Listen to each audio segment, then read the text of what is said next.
మన ప్రభువును రక్షకుడైన యేసుక్రీస్తు శుభనామమున వందనాలు. ప్రియదేవుని సంగమ ప్రియదేవుని బిడ్డలారా, ఉదయకాల సమయం దేవుని వాక్యాన్ని ధ్యానించుకోవడం ముందుగా ప్రార్థన చేసుకుందాం. ప్రార్థన. కృపగల తండ్రి, దయగల యేసయ్య, బంగారు పాదాలకు లెక్కలేని వందనాలు, స్తుతులు, స్తోత్రములు.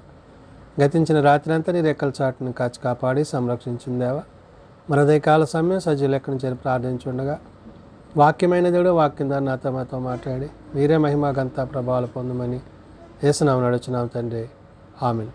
ప్రియదేవుని సంగమ ప్రియదేవుని బిడ్డలారా, నిర్దములకు ఏర్పాటు చేయడం దేని వాక్య భాగము అపోస్తలుడైన పౌలు గలతీయులకు రాసిన పత్రిక 2వ అధ్యాయము 17 నుంచి 21 వరకు ఈ విధంగా రాయబడినది. అపోస్తలుడైన పౌలు గలతీయులకు రాసిన పత్రిక 2వ అధ్యాయము 17 నుండి 21 వచనములు ఈ విధంగా రాయబడినవి.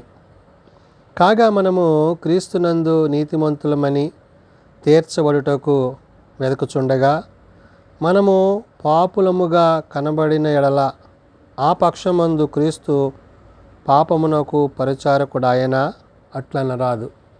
పౌలు గలతీ సంఘానికి పత్రిక రాస్తూ పౌలు పేతుని గద్దించిన తర్వాత ఆ తరువాత విశ్వాస జీవితంలో అనగా అపోస్తలులుగా పిలువబడిన వీరు ప్రభువును బట్టి, పరిశుద్ధాత్మను బట్టి, తండ్రి యొక్క చిత్తాన్ని బట్టి నడుచుకుంటున్నారు.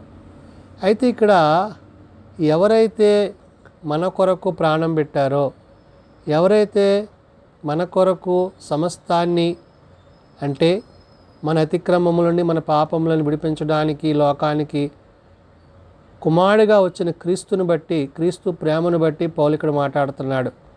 అంటే ఎందుకు ప్రభు మన కొరకు శ్రమ పడవలసి వచ్చిందంటే మనకు క్షమాపణ కలగడానికి, మనం విమోచింపబడ్డానికి, మనం రక్షింపబడ్డానికి. కాబట్టి ఇక్కడ ఆయన చేసిన ఆ యొక్క శిలువయాగము, ఆయన చిందించిన రక్తం ఏదైతే ఉందో దాని చేత మనము విమోచింపబడ్డాం.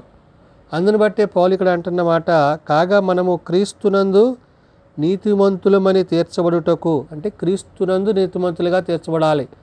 అంటే ఏ పాపము లేని ఆయన మన కొరకు పాపముగా ఈ లోకానికి వచ్చాడు. మన కోసం మన పాపాలను ఆయన భరించి ధరించాడు. కాబట్టి ఇక్కడ మనం నీతిమంతులుగా తీర్చబడడానికి వెదకుచుండగా మనము పాపులముగా కనబడిన ఎడల, ఇప్పుడు మనం నీతిమంతులుగా తీర్చబడాలి. ఎవరి ద్వారా? క్రీస్తు ద్వారా. నీతిమంతులుగా తీర్చబడితే మళ్ళీ మనం ఎలా ఉండకూడదు? పాపులుగా ఉండకూడదు. కాబట్టి ఇక్కడ క్రీస్తు రక్తములో కడగబడిన మనలను బట్టి, మన యొక్క విశ్వాస జీవితాన్ని బట్టి పౌలు చెప్తున్న మాట ఏంటంటే, ఆ పక్షమందు క్రీస్తు పాపమునకు పరిచారకుడాయన అట్లనరాదు అంటాడు. ఆ పక్షమందు అంటే పాపుల పక్షాన ఆయన నిలిచి మన పాపములన్నీ ఆయన భరించి మనలను నీతిమంతులుగా ఆయన చేశాడు. కాబట్టి ఇప్పుడు ఎవరైతే మన కొరకు ప్రాణం పెట్టారో, ఎవరైతే మన కొరకు రక్తం కార్చారో ఆయన కొరకు నీవేమై ఉండాలంట? నీతిమంతుడుగా తీర్చబడిన నీవు ఆ నీతిని అనుసరించి, దేవుని చిత్తాన్ని అనుసరించి, ప్రభు వాక్యాన్ని అనుసరించి, ప్రార్థన విజ్ఞాపనల చేత దేవుని సన్నిధిలో ప్రభు వలె ఆనాడు ప్రభు ఎలాగైతే తండ్రి చిత్తాన్ని ఎలాగైతే ఆయన కొనసాగించాడో ఆ విధంగా నీవు క్రీస్తుని కలిగిన వాడవై ఆ పరిశుద్ధాత్మని యొక్క సహాయము చేత ఆ విధంగా ఉండాలని పరిశుద్ధాత్మ దేవుడు భక్తుడైన పౌలు ద్వారా చెప్తున్నాడు. కాబట్టి నేను పడగొట్టిన వాటిని మరలా కట్టిన ఎడల నన్ను నేనే అపరాధినిగా కనుపరుచుకొందును కదా అంటాడు. అంటే ఏదైతే ప్రభు మన కొరకు ప్రాణం పెట్టాడో ఆ విమోచింపబడిన మనము మరలా పాపానికి దాసులము కాకూడదు. అంటే రక్షింపబడ్డ మనకి ఆ రక్షణ ఎంతో విలువైనదిగాను, ఆ రక్షణ కొనసాగించేవారముగాను, ఆ రక్షణ యందు జీవించేవారుగా మనం ఉండాలంటే మనము తిరిగి పాపమునకు దాసులము కాకూడదని ప్రభు రక్తాన్ని బట్టి, ప్రభు ఇచ్చిన ఈ యొక్క రక్షణను బట్టి, మనము పొందుకున్న నిత్య జీవాన్ని బట్టి మనము తిరిగి పాపములోకి వెళ్ళకూడదు. అందుకని ఇక్కడ పౌలు చెప్తున్న మాట, నేను పడగొట్టిన వాటిని మరలా కట్టిన ఎడల అన్నాడు. అంటే తిరిగి మరలా పాపానికి దాసుని కాకుండా ఉండాలంటే నన్ను నేను అపరాధినిగా కనుపరుచుకొను కదా అన్నాడు. అంటే ఏదైతే మనలను, మన యొక్క స్థితిగతులను మార్చిందో ఆ ప్రభు ప్రేమను బట్టి, ప్రభు ప్రేమ యొక్క ఉద్దేశాన్ని బట్టి మనము ఇహలందు జీవిస్తున్నాము. అంటే క్రీస్తు యొక్క రక్తము చేత విమోచింపబడిన మనము మరలా పాపదాస్యములోనికి పోకూడదనే విషయాన్ని పౌలు ఇక్కడ గుర్తు చేశాడు. అందుకనే నన్ను నేను అపరాధినిగా కనుపరుచుకొందును కదా అంటున్నాడు. అంటే మరలా ఒకవేళ నేను పాపం చేస్తే నేను మరలా క్రీస్తు యొక్క రక్తములో కడగబడే పరిస్థితి మళ్ళీ ఉంటుంది. అంటే ఏంటి? విమోచింపబడాక, రక్షింపబడాక తిరిగి పాపమునకు చోటియకూడదనే విషయాన్ని పౌలు గుర్తు చేశాడు. కాబట్టి నేనైతే దేవుని విషయమై జీవించు నిమిత్తము ధర్మశాస్త్రము వలన ధర్మశాస్త్రము విషయమై చచ్చినవాడనైతిని అంటున్నాడు. అంటే ప్రభువులో మనం ఉండాలంటే, ప్రభుతో మనం ఉండాలంటే ఆ ధర్మశాస్త్రాన్ని అనుసరించి ఆ ధర్మశాస్త్రము కంటే ఉన్నతమైన క్రీస్తు ప్రేమను బట్టి మనము జీవించాలి. ఆ ప్రేమ ఎలాంటిది ఇక్కడ చెప్తున్నాడు. ఏమని? నేనైతే దేవుని విషయమై జీవించు నిమిత్తము అంటాడు. అంటే క్రీస్తుతో జీవించాలంటే ధర్మశాస్త్రము వలన ధర్మశాస్త్ర విషయమై చచ్చినవాడనైతిని అంటున్నాడు. అంటే ప్రతి విషయములో దేవుడు ఏదైతే మనకి మాదిరి చూపించాడో ఆయన ధర్మశాస్త్రం నేను కొట్టివేయడానికి రాలేదు, కానీ ధర్మశాస్త్రం అనుసరిస్తూ ఏ నీతి అయితే మన పట్ల లేదో ఆ నీతిని జరిగించడానికి ఆయన వచ్చాడు. కాబట్టి పౌలు చెప్తున్న మాట, నేను క్రీస్తుతో కూడా సిలువ వేయబడి ఉన్నాను, ఇకను జీవించువాడని నేను కాను అంటాడు. అంటే ఎందుకని? మన కొరకు ప్రభు ఎలాగైతే సిలువ వేయబడ్డాడో అలాగ మనము ప్రభు కొరకు జీవించినట్లయితే మనము క్రీస్తు వారం అవుతాము, క్రీస్తు నందు మనము నిలిచి ఉంటాము. అంటే సిలువ వేయబడిన క్రీస్తును ఒప్పుకొన్న విధానాన్ని ఇక్కడ మనం చూడగలం. కాబట్టి ఇక్కడ అంటున్నాడు, నేను క్రీస్తుతో కూడా సిలువ వేయబడి ఉన్నాను, ఇకను జీవించవాలని నేను కాను, క్రీస్తే నా యందు జీవించుచున్నాడు.